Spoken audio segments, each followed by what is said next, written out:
হ্যাঁ না তিরপল দিয়ে হয় না, মালচিং মানে আচ্ছাদন, ঠিক আছে? মালচিং মানে একদম দেখতে পাচ্ছেন সবাই, ঠিক আছে শান্তিতে ঘুমোতেও পারবে যারা ঘুমোচ্ছে, লাইটটা দেবে। ঠিক আছে, মালচিং মানে এক ধরনের আচ্ছাদন। আমি ধরুন এটা আমার মাঠ, এটা আমার মাঠ, এই মাঠটাকে যদি আমি একটা মানে একটা প্লাস্টিকের শীট দিয়ে ঢেকে দিয়ে দেবে, ঠিক আছে? এবার শীটটা ঢেকে দিলাম, এখানে একটা ফুটো করে দিলাম প্লেট দিয়ে, আমার গাছটা এখান থেকে উঠছে, পুরোটা ঢাকা, তাহলে দেখবেন কোনো আগাছা বেরোবে না। আমাদের মুর্শিদাবাদে পূর্ব বাংলার এদিকে আমাদের জলের কোনো অভাব নেই, আমাদের এখানে জলের কোনো অভাব নেই, কিন্তু যেসব জায়গায় জলের অভাব আছে এবং জলের দাম আছে, যেমন আপনি হুগলিতে চলে যান, পূর্ব বর্ধমান, পশ্চিম বর্ধমানে চলে যান, এমন জায়গা আছে যেখানে জল ওঠে না, সেখানে জল সাশ্রয় করাটা খুব গুরুত্বপূর্ণ। আমরা যেখানে বসে আছি, দাঁড়িয়ে আছি, এখানে জলের কোনো অভাব নেই আপাতত, কিন্তু ভবিষ্যতে হতেও পারে, ঠিক আছে? তো যেখানে জল সাশ্রয়ের ব্যাপার আসছে সেখানে আমরা মালচিং করব, যেখানে আমরা মালচিং করব সেখানে কোনো আগাছা বেরোবে না, ঠিক আছে? মালচিং টেকনিকে আমি পরে আসছি, আলোচনা করছি। আর একটা জিনিস বলে রাখি, আপনারা পোর্ট্রে জানেন, এই জিনিসটা জানেন, এই জিনিসটা দেখেছেন আগে কোনদিন? যে জানেন না বলুন তো, কে কে জানেন বলুন? হ্যাঁ, চারা রাখার জায়গাটা চারা তৈরি করা যায়, ঠিক আছে? মানে এই খোপগুলোর মধ্যে কোকোপিট, নারকেলের যে ছোবড়া হয় সেটা গরম করে একটা এমন একটা পদার্থ তৈরি করা হয়, ভার্মি কম্পোস্ট দিয়ে মিশ্রণ করে, এবং এটা ভরিয়ে দেওয়া হয়। দেখুন এটা ভরিয়ে দেওয়া হচ্ছে, ঠিক আছে? এটা ভরিয়ে দেওয়া হবে, ভরিয়ে দিয়ে ওর মধ্যে ফুটো করে একটা বীজ দেওয়া হবে। যখন আমরা এই বীজতলার মধ্যে বীজ ছিটিয়ে দিচ্ছি, সেটা এক জায়গায় 4টে বীজ চারা বেরোচ্ছে, এক জায়গায় বেরোচ্ছেই না, তো আমার স্পেসটা প্রপার ইউটিলাইজ হচ্ছে না। যখনই আমরা পোর্ট্রে বা প্লাস্টিকেতে চারাটা তৈরি করব, তখন আমার চারাটা ইউনিফর্ম হবে, মানে সমান হবে, চারাটা একই হাইটের হবে, একই লেন্থের হবে, এবং আমরা যখন এইটা এখান থেকে তুলবো, শেকড়টা ছিঁড়বে না।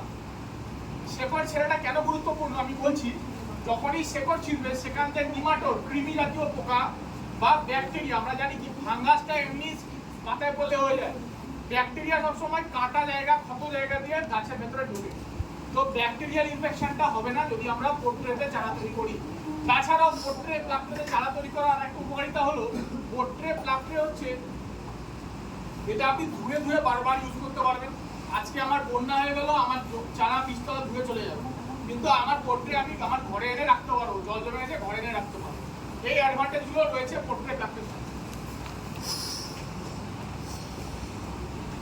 এই তো এটা বড় লোকদের কালচার, মানে হাইটেক, দেখুন আমরা পলি হাউসের ভিতরে চারা তৈরি হচ্ছে, ঠিক আছে? এই যে এই টেকনিকটার কথা বলছিলাম, এটা আমাদের গ্রাম বাংলায় মুর্শিদাবাদ, নদিয়া, উত্তর এই টেকনিকটা ফলো করা হয়। আপনারা দেখছেন এখানে এই যে টমেটোর বীজ ফেলা হয়েছে, খড় দিয়ে ঢেকে দেওয়া হয়েছে। খড় দিয়ে বিচলিতে কেন ঢাকা হয়েছে? যাতে ময়েশ্চারটা বেরিয়ে না যায়, ময়েশ্চারটা ধরে রাখা অনেকক্ষণ। চারা কি যত ভেজা থাকবে তত ভালো চারা বেরোবে, ময়েশ্চারটা ধরে রাখার জন্য এখানে খড় দিয়ে প্যাডি স্টকে ঢেকে দেওয়া হয়েছে, এবং উপরে এটা প্লাস্টিকের আচ্ছাদন দেওয়া হয়েছে, যাতে মানে আমাদের বৃষ্টির জোরের ফোঁটা না ধুয়ে যেতে, ঠিক আছে?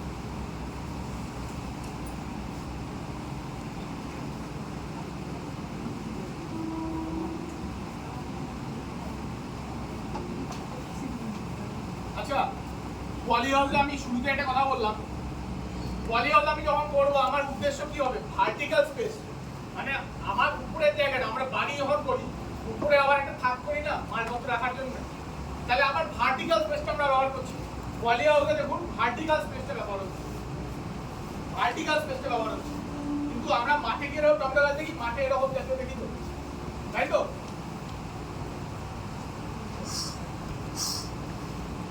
ঠিক আছে, এবার আমরা যে মাঠে টমেটোটা লাগাবো, মাঠটা সবার আগে রেডি করতে হবে। কৃষিকাজ অত সহজ কাজ নয়। প্রথমে লাঙ্গল চালাতে হবে, ভালো মতো লাঙ্গল চালাতে হবে, সেটা পাওয়ার টিলার দিয়ে চালাতে পারেন, হ্যারোইং করতে পারেন, ডিস্ক প্লাউইং করতে পারেন। আপনারা লাঙ্গল চালাতে হবে ভালো করে, সেখানে 25 টন প্রতি হেক্টর, মানে বিঘাতে প্রায় 10 টন আমাকে গোবর সার বা দিতে হবে, কিন্তু গোবর সার দিতে হবে। নিম কেক, আমরা নিম কেক কেন দেবো? নিমের মধ্যে অ্যান্টি ব্যাকটেরিয়াল, অ্যান্টি ফাঙ্গাল এবং অ্যান্টি নিমাটিসাইডাল প্রপার্টি রয়েছে, যার জন্য কি হবে, আমার মাঠের নিমাটোড, যে কৃমি জাতীয় যেগুলো টমেটো গাছ নষ্ট করবে সেগুলো নষ্ট হবে। এবং আমরা যখনই টমেটো চাষ করব আমরা চেষ্টা করব রেইজড বেড মানে একটু বেডটা উঁচু হবে, মানে সবজি কোনো সময় নিচু জমিতে চাষ হয়, ঠিক আছে?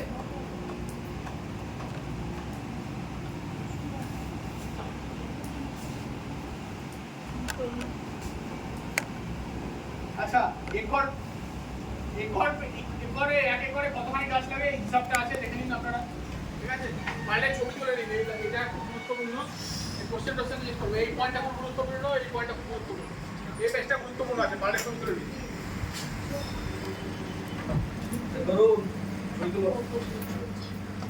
গ্রুপে